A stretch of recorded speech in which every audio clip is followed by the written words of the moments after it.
Why? Why should I be calm? I have a right to be upset! Big belly? No problem. First, find a comfortable seated position. Feet together, knees apart is my favorite in Baddha Konasana. Second, we can bring the belly between the legs, creating more space through the hip joint. Third, we can sit on a bolster. This creates more space, so if we like, we can cross our legs. I prefer Baddha Konasana myself, so sometimes I'll bring blocks beneath the knees to help support the legs, especially if I'm feeling pulling in the inner line of the leg. If I want to sit in a wide-legged position, I'll bring the blocks beneath the thighs to keep my knees from hyperextending. Also, in twist, we have the option of bringing the belly onto the leg to create more space so we can come deeper into the twist. After being accused of it for so long, I have decided that I will in fact be promoting obesity from here on out. So, if you would like to Venmo me the low rate of $100 a month, I will be your personal obesity coach, and I will help you meet your obesity goals. Hey! So this is a really great opportunity to talk about exactly why we need fat acceptance. I totally understand this viewpoint because, fuck everybody else. But we do need fat acceptance. We need fat acceptance so that when fat people go to the doctor, they actually get treated for what's wrong with them. We need fat acceptance so that fat people are promoted and paid just as much as their thin counterparts. We need fat acceptance so that fat people, especially super fat, infinite fat people, have access to clothing.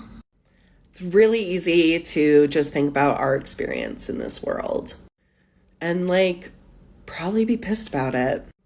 But I believe there's a better world. And I think it all starts with fat acceptance. Love you, bye.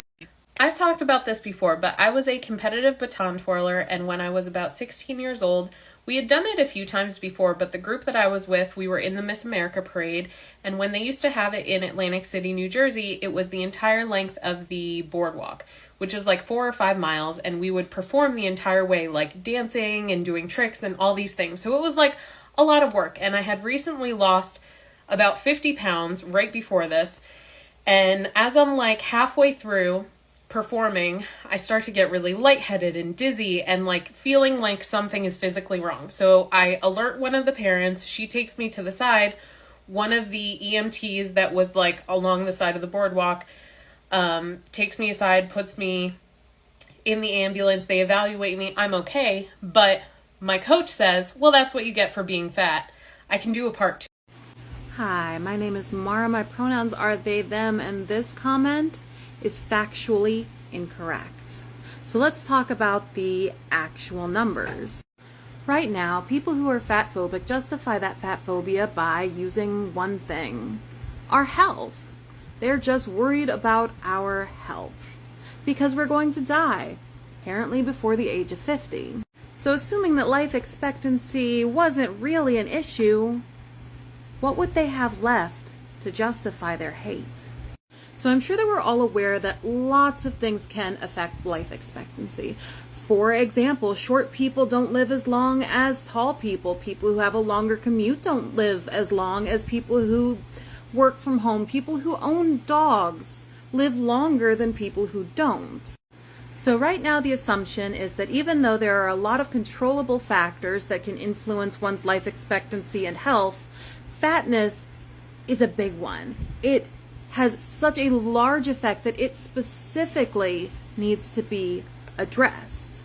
So let's get the base numbers out of the way. Average life expectancy in the US today is about 79 to 83 years old.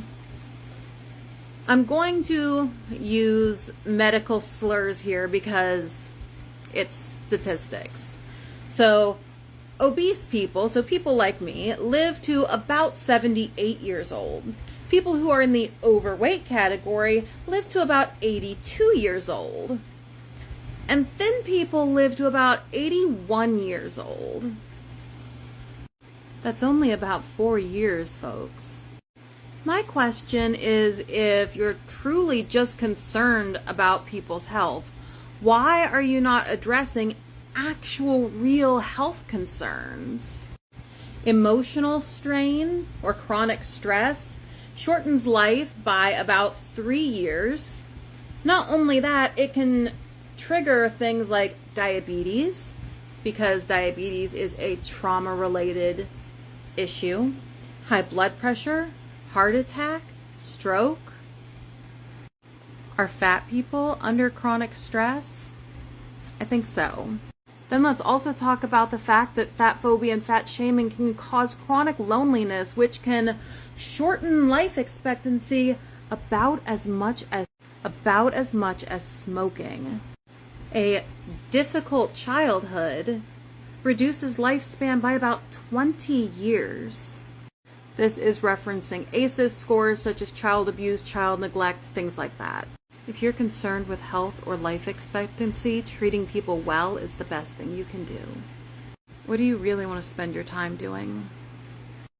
I can always identify someone who doesn't have a great grasp on history if they see medicalization as a stamp of inherent virtue. This comes up a lot when I talk about how the word obese is a slur. At least one person will always pop their head out of the ground to say, obese is a medical term, as if that somehow makes it better. You know what else used to be a medical term?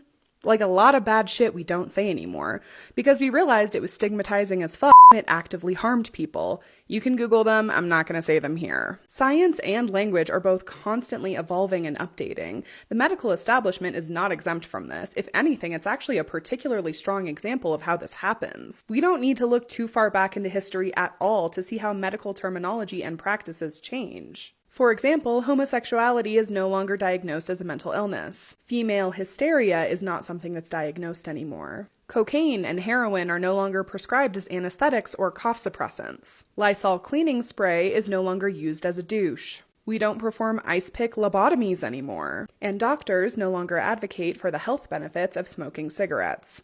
Oops. More importantly, when a marginalized group tells you that a word or practice harms them, you can just go ahead and believe them.